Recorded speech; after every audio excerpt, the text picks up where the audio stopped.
안녕하십니까, 여러분. 저는 여러분의 평생 주치의가 되고 싶은 100세 건강 행복사랑의 전문의입니다.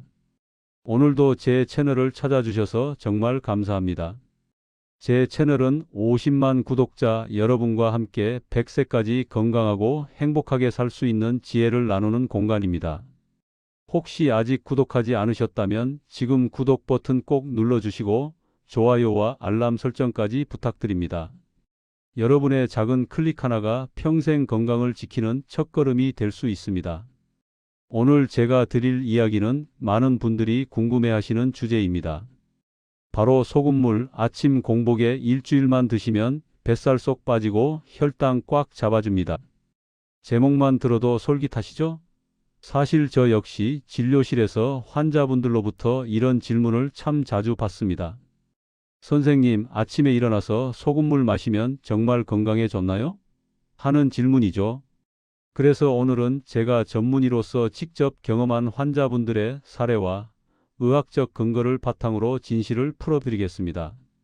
먼저 아침 공복 상태가 왜 중요한지부터 말씀드리겠습니다. 밤새 잠을 자는 동안 우리 몸은 소모만 하지 보충을 하지 못합니다. 그래서 아침에 눈을 뜨면 몸은 자연스럽게 탈수 상태가 되어 있습니다. 보통은 그냥 물을 마시라고 권하지요. 그런데 여기에 소금을 아주 소량 섞어서 마시면 어떨까요? 소금은 단순히 음식의 간을 맞추는 재료가 아닙니다. 우리 몸의 전해질 균형을 맞추고 세포 속과 밖의 수분 이동을 조절하며 신경과 근육이 정상적으로 움직이는 데 꼭 필요한 요소입니다. 하지만 많이 먹으면 혈압이 올라가고 반대로 너무 적게 먹으면 저나트륨열증 같은 심각한 문제가 생길 수 있죠. 중요한 건 적정량입니다. 제가 진료실에서 관찰한 바에 따르면 아침 공복에 소금물을 올바른 비율로 마시면 포만감이 빨리 생기고 불필요한 간식을 줄일 수 있습니다. 위에 소금물이 들어가면 위산 분비가 조절되고 소화효소가 미리 분비되면서 몸이 이제 준비됐다라는 신호를 보냅니다. 그러다 보니 식사량이 자연스럽게 줄고 뱃살이 빠지는 효과를 경험하게 되는 겁니다. 또 한 가지 중요한 부분은 혈당 조절입니다. 많은 분들이 아침 공복 혈당이 높은 이유를 잘 모르시는데 사실 밤새 간에서 저장해둔 당분이 방출되기 때문입니다. 그런데 아침에 소금물이 들어가면 전해질 균형이 빠르게 회복되고 인슐린이 좀 더 민감하게 작용할 수 있는 조건이 갖춰집니다. 그렇다면 어떻게 마셔야 할까요? 저는 환자분들께 이렇게 권합니다. 500ml 생수에 소금 반 티스푼, 약 2g 정도를 타서 미지근하게 마시는 겁니다. 이 정도 비율이면 신장과 혈압에 큰 부담을 주지 않으면서 전해질을 보충하고 대사를 촉진하는 데 도움이 됩니다. 저는 이 습관을 아침 전해질 리셋 요법이라고 부릅니다. 뱃살이 고민이신 분, 아침마다 혈당이 출렁거려 피곤하신 분, 혹은 변비로 고생하시는 분들께 특히 권할 만한 습관이죠. 여러분, 뱃살은 단순히 외모의 문제가 아닙니다. 내장지방은 당뇨병, 심혈관 질환, 심지어 치매까지 위험을 높이는 무서운 적입니다. 그런데 아침 소금물 한 잔이 내장지방 연소에 시동을 걸어줄 수 있다는 사실, 의학적으로도 충분히 설명할 수 있습니다. 장을 자극해 연동 운동을 활발하게 만들고 배변 활동을 원활하게 해 몸속 독소가 빠져나가면 대사 기능이 개선되고 지방 축적도 늦춰지기 때문입니다. 저는 환자분들께 항상 이렇게 말씀드립니다. 운동과 식단 관리도 중요하지만 하루의 첫 습관이 가장 강력한 약입니다. 그 첫걸음이 바로 아침 소금물 한 잔입니다. 제가 진료실에서 경험한 실제 사례들을 말씀드리겠습니다. 먼저 68세 남성 환자분의 이야기입니다. 이분은 수년째 당뇨와 고혈압을 함께 관리하고 계셨습니다. 공복 혈당은 늘 130 이상에서 시작되었고 아침마다 쉽게 피로감을 느끼며 무기력하다고 호소하셨습니다. 약을 복용하고 식단도 조절했지만 개선 속도가 더뎌 답답해 하셨죠. 그래서 제가 권한 것이 바로 아침 소금물이었습니다. 일주일 뒤 다시 오셨을 때 혈당 수치가 125로 내려갔을 뿐 아니라 아침 피로가 크게 줄었다며 몸이 가볍습니다 라고 말씀하셨습니다. 또 다른 72세 여성 환자분은 복부 비만과 만성 변비로 고생하시던 분이었습니다. 아침마다 화장실에서 한참을 보내야 하고 그 때문에 하루 시작이 늘 힘들다고 하셨죠. 같은 방법으로 아침 소금물을 권해드렸습니다. 일주일이 지나자 배변이 훨씬 원활해지고 화장실에 앉아 있는 시간이 줄었다고 말씀하시더군요. 뱃살도 조금 줄기 시작했고 무엇보다 활력이 생긴 것이 큰 변화였습니다. 이처럼 소금물 한 잔이 단순히 갈증을 해소하는 수준을 넘어 혈당 안정과 장 기능 개선에 도움을 주는 것을 저는 여러 차례 확인해 왔습니다.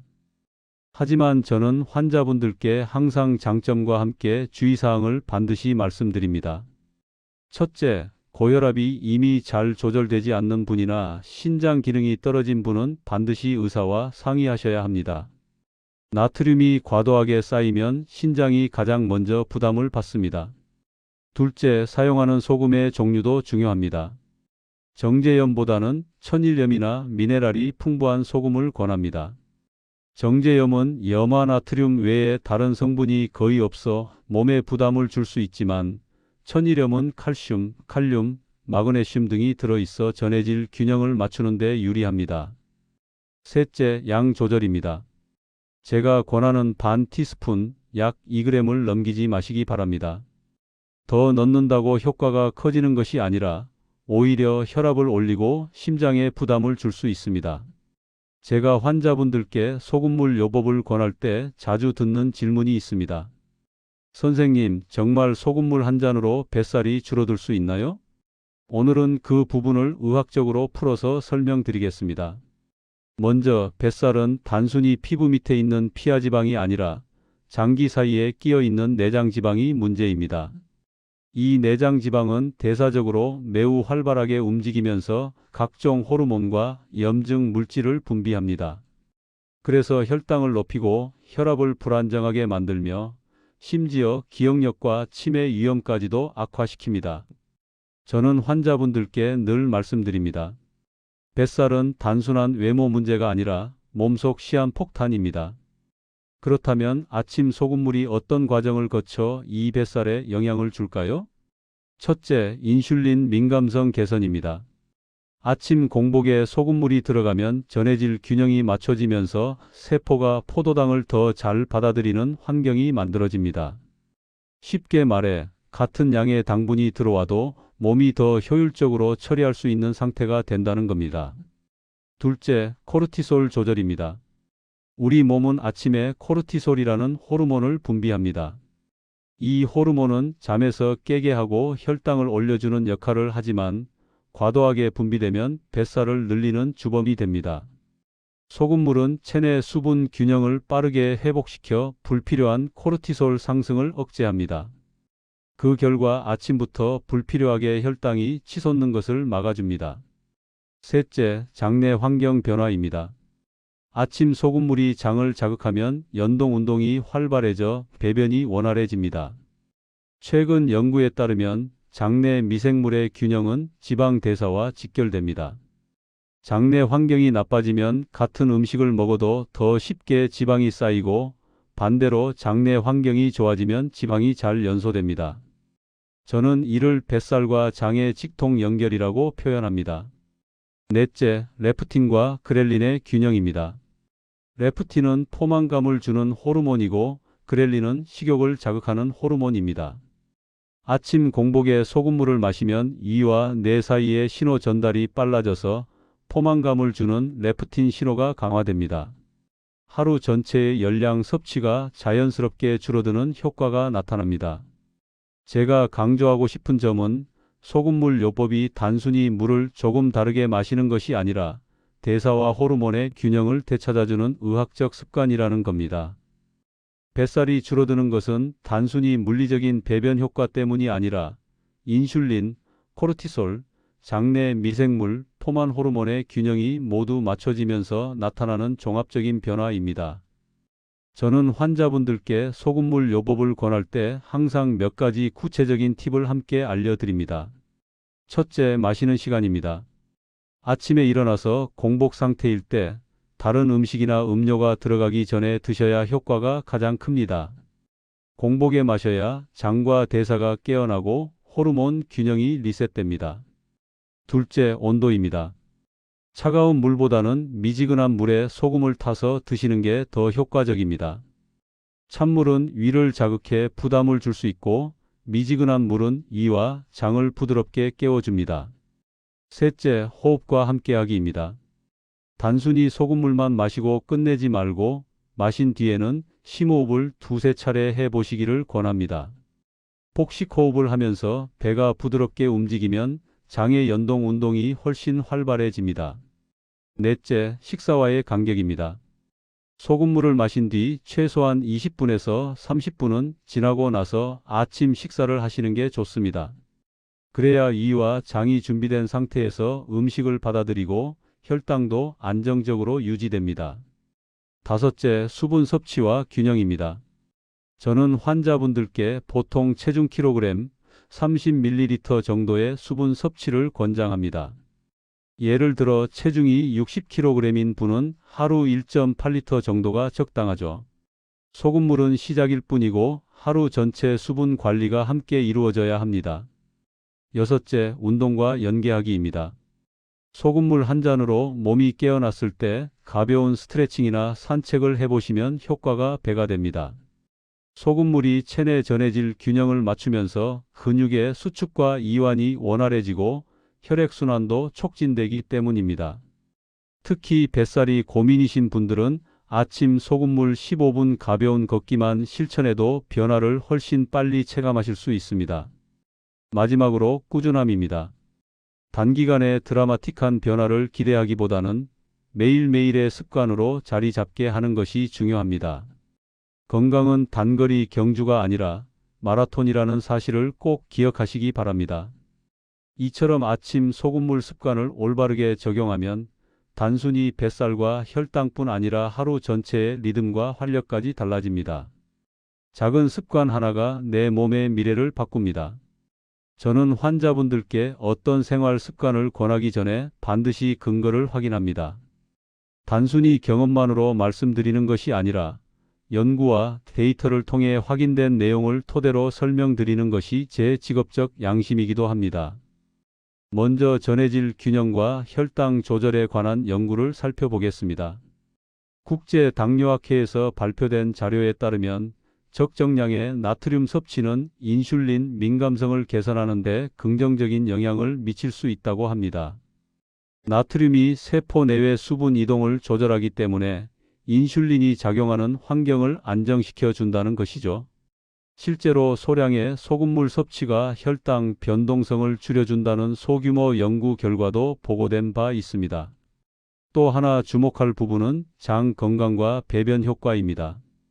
일본에서 진행된 임상 연구에서는 변비 환자에게 매일 일정량의 염분이 포함된 수분을 공급했을 때 장통과 시간이 단축되고 배변 빈도가 개선된 결과가 있었습니다. 단순히 물만 마시는 것보다 전해질이 함께 있을 때 장 운동이 더 활발해진다는 사실이 확인된 셈입니다. 또한 체중과 지방 대사와 관련된 부분도 있습니다. 미국의 한 대학 연구팀은 전해질 균형이 잘 맞을수록 기초 대사량이 안정적으로 유지된다고 발표했습니다. 쉽게 말해 같은 양의 음식을 먹어도 전해질 상태가 안정된 사람은 더 효율적으로 에너지를 소비하고 지방을 잘 태운다는 겁니다. 물론 소금에 대한 경고성 연구도 많습니다. 지나친 나트륨 섭취는 혈압을 높이고 심혈관 질환 위험을 증가시킨다는 것은 이미 널리 알려진 사실입니다. 그렇기 때문에 제가 권하는 용량은 어디까지나 하루 권장 나트륨 섭취량의 10분의 1 수준에 불과합니다. 세계보건기구 WHO가 하루 나트륨 권장량을 약 2000mg으로 제시하는데 소금물 반 티스푼은 약 2g의 소금, 즉 800mg 정도의 나트륨입니다. 나머지 음식 섭취를 고려하면 결코 과하지 않은 수준입니다. 여기에 더해 노인 환자군에서 소금물 요법을 시도했을 때 혈압이 급격히 상승하지 않고 오히려 아침 기립성 저혈압 증상을 완화했다는 보고도 있습니다. 아침에 일어나면 어지럽다고 호소하는 어르신들이 계시죠? 이는 밤새 수분이 손실되어 혈압이 떨어지기 때문인데 소금물 한 잔이 혈액량을 보충하면서 증상을 완화시킨다는 설명입니다. 정리하자면 소금물 요법은 여러 연구에서 혈당 안정, 장 운동 촉진, 대사 효율 개선, 아침 혈압 안정 등 다양한 긍정적 효과가 관찰되고 있습니다. 물론 조건은 분명합니다. 소금의 양을 지키고 고혈압이나 신장 질환 환자는 반드시 의사와 상담해야 한다는 것이죠. 제가 진료실에서 환자분들께 소금물 요법을 말씀드릴 때 가장 먼저 확인하는 것이 있습니다. 바로 이분이 소금물 요법을 통해 이득을 볼 수 있는가, 아니면 위험에 노출될 수 있는가입니다. 먼저 소금물 요법이 특히 도움이 되는 분들을 말씀드리겠습니다. 아침 공복 혈당이 높은 분들, 당뇨 전 단계나 초기 당뇨 환자분들 가운데 아침 혈당이 유독 높게 나오는 경우가 많습니다. 이는 밤새 간에서 당분이 방출되기 때문인데 소금물 한 잔이 인슐린 민감성을 높여 아침 혈당을 완화하는 데 도움을 줍니다. 변비로 고생하는 분들, 장 운동이 느려져 아침마다 화장실에서 힘들어 하시는 환자분들이 많습니다. 소금물은 장을 부드럽게 자극해 연동 운동을 활성화시키고 배변을 원활하게 만듭니다. 이 습관만으로도 장내 환경이 크게 개선되어 삶의 질이 달라질 수 있습니다. 복부 비만, 내장 지방이 많은 분들, 뱃살은 단순한 미용의 문제가 아니라 대사질환의 핵심 위험 요인입니다. 아침 소금물 습관은 식사량을 줄이고 군것질을 억제하는 데 도움이 되며 내장 지방 연소에 긍정적인 효과를 보입니다. 아침 기립성 저혈압이 있는 분들, 일어나자마자 어지럽다고 호소하는 어르신들이 적지 않습니다. 이는 밤새 수분이 손실되면서 혈액량이 줄었기 때문인데 소금물 한 잔이 혈액량을 보충해 이런 증상을 완화할 수 있습니다. 다만 이 경우도 반드시 혈압을 정기적으로 확인하면서 진행해야 합니다. 이번에는 소금물 요법을 피해야 할 분들을 말씀드리겠습니다. 혈압이 잘 조절되지 않는 고혈압 환자. 소금은 혈압과 직접적으로 연결됩니다. 혈압이 이미 높거나 약을 써도 잘 조절되지 않는 환자분은 소금물 습관이 오히려 해가 될 수 있습니다. 만성 신장질환 환자. 나트륨은 신장을 통해 배출되는데 신장 기능이 떨어진 분들은 이 과정을 제대로 하지 못합니다. 그 결과 부종이 심해지고 전해질 불균형이 악화될 수 있습니다. 심부전 환자. 심장이 약해 체액을 충분히 순환시키지 못하는 경우 소금물 섭취는 혈액량을 늘려 심장 부담을 더 키울 수 있습니다. 이런 분들은 반드시 주치의와 상의해야 합니다. 위염이나 위궤양 환자. 소금은 위 점막을 자극할 수 있습니다. 위염이나 궤양이 있는 분들은 아침 공복 소금물이 증상을 악화시킬 수 있으므로 주의가 필요합니다. 결국 중요한 것은 본인의 상태를 알고 적절히 적용하는 것입니다. 도움이 되는 분들에게는 아주 훌륭한 생활 요법이지만 위험군에게는 피해야 할 습관이 될 수 있습니다. 지금까지 저는 아침 공복 소금물 요법에 대해 제 경험과 의학적 근거, 그리고 실제 환자분들의 사례까지 자세히 말씀드렸습니다. 저는 환자분들께 항상 이렇게 말씀드립니다. 건강은 거창한 변화가 아니라 작은 습관이 쌓여서 만들어집니다. 아침에 소금물 반 티스푼을 탄 미지근한 물 한 잔, 이 작은 실천이 여러분의 하루를 바꾸고 나아가 제가 환자분들께 늘 강조하는 것은 소금물만 마신다고 모든 게 해결되지는 않는다는 점입니다. 소금물은 분명히 좋은 시작점이지만 여기에 생활 습관을 어떻게 연결하느냐에 따라 효과가 배가 되기도 하고 반대로 흐지부지 사라지기도 합니다. 그래서 저는 몇 가지 구체적인 연계법을 알려드립니다. 첫째, 아침 식사와의 균형입니다. 소금물을 마신 뒤 20분에서 30분 정도 지나 아침 식사를 하는 것이 이상적입니다. 이때 식단을 가볍고 균형 있게 구성하는 것이 중요합니다. 저는 환자분들께 보통 단백질이 포함된 아침을 권합니다. 달걀, 두부, 요거트 같은 음식이 대표적입니다. 둘째, 운동 습관과의 연계입니다. 소금물을 마신 후 가볍게 몸을 움직여 주시면 훨씬 좋은 효과를 보실 수 있습니다.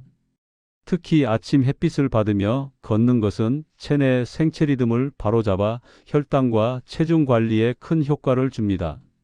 셋째, 수분 섭취 관리입니다. 소금물은 하루를 시작하는 첫 잔일 뿐이고 그 뒤로는 맑은 물을 충분히 섭취하는 것이 중요합니다. 예를 들어 60kg인 분이라면 약 1.8리터입니다. 넷째, 저녁 습관과의 조화입니다. 저는 환자분들께 저녁은 가능한 가볍게, 잠자기 최소 3시간 전에는 식사를 마치라고 늘 당부합니다. 다섯째, 마음가짐과 기록입니다. 건강 습관은 눈에 보이는 작은 성과가 있어야 유지됩니다. 그래서 저는 환자분들께 아침마다 체중과 혈당을 기록해 보라고 권합니다. 소금물 습관을 1주에서 2주 꾸준히 이어가다 보면 숫자가 조금씩 변하는 것을 눈으로 확인할 수 있습니다. 마지막으로 균형 있는 식습관을 함께 지켜야 합니다. 신선한 채소, 적당한 단백질, 좋은 지방을 골고루 드시면서 가공식품과 지나친 당분을 줄이는 것이 기본입니다. 이렇게 해야 소금물의 효과가 단순한 배변 개선을 넘어 혈당 안정과 뱃살 감소로까지 이어질 수 있습니다. 저는 환자분들께 이렇게 말씀드립니다. 아침 소금물은 시동 버튼이고 나머지 하루 습관은 운전대입니다. 두 가지가 맞아야 건강이라는 목적지에 도착할 수 있습니다. 좋은 습관도 방법을 잘못 지키면 약이 아니라 독이 됩니다. 하지만 올바르게 지키면 작은 습관 하나가 평생 약이 됩니다. 소금물 요법을 통해 달라진 몸의 변화를 직접 느끼고 그 경험을 소중히 간직하시길 바랍니다. 평생 건강을 지키는 시작이 될 수 있습니다. 여러분도 꼭 한번 실천해 보시길 권합니다. 몸이 가벼워지고 변비가 개선되고 혈당이 조금 더 안정되는 경험을 직접 느끼실 수 있을 겁니다. 마지막으로 한 가지 부탁드리겠습니다. 제가 이렇게 준비한 건강 정보가 여러분께 도움이 되셨다면 구독과 좋아요, 그리고 알림 설정까지 꼭 해주시기 바랍니다. 여러분의 작은 관심이 저에게는 큰 힘이 되고 더 많은 분들께 건강의 지혜를 전하는 원동력이 됩니다. 저는 앞으로도 여러분이 100세까지 건강하고 행복하게 사시는 길에 늘 함께 하겠습니다. 지금까지 100세 건강 행복사랑의 전문의였습니다. 감사합니다.